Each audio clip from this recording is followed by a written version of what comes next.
what it was, you see, the airfield was on the Hemioch side, but the living quarters were on the other side of the village, and on the Honiton side.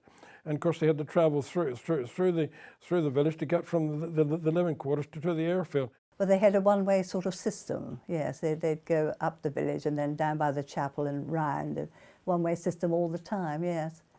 Well, thinking about it, I don't know how my father got his cows in and out of the farm because of all the traffic. No.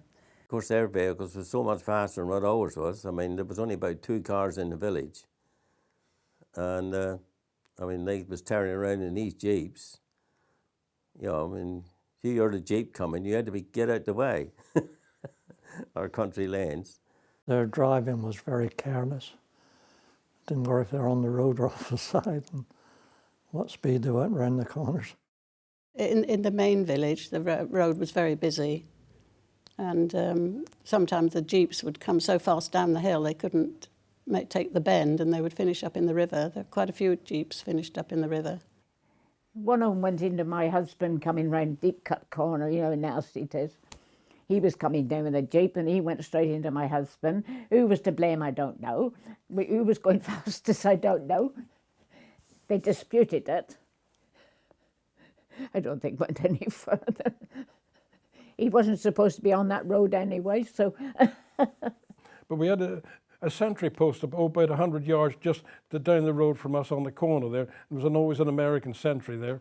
So I think if they were going a bit fast, I think he would slow the traffic. The truck, they called them trucks, we called them lorries, and the jeeps slow them down. Mrs. Middleton's cottage was on the corner, and I don't know how many times a lorry or van, whatever it was, went into her wall. So she had a couple of bollards put up because she was frightened her cottage was going to get. I expect he would have done it one time. There used to be a 3-foot gate to go into the school and the wall, and they used to come round the bend a bit fast, you see, go wide, and they catch the wall and they would flatten the wall. They would do this quite often, you know, keep knocking this wall down.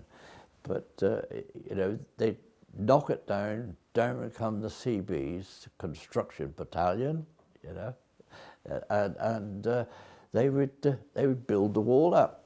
A few weeks later, somebody else would knock it down again. One day, obviously, one went a bit further, missed the wall, and caught the railings, bent the railings, and the railings have been like it ever since, and they're being left like that, yes, because of the memory, yeah. They had the tankers coming to and fro from the fuel depot down to Tiverton Junction, and they had a continuous stream of tankers coming to and fro all the time. I mean, there was quite a few Yanks killed up around there, you know, different things. I mean, accidents, because they were so mad with their vehicles. But when I was coming home one night from work in Hemioch, I mean, there was 2 Americans dead in a truck because they'd hit 3 stone lorries and gone straight on into the bank. And they were squashed in the front of the cabs. And, you know, there was quite a lot of accidents with the lorries, the tankers travelling to and fro because they were so mad. Well, I suppose they was running all the time on high speed, supply the fuel all the time.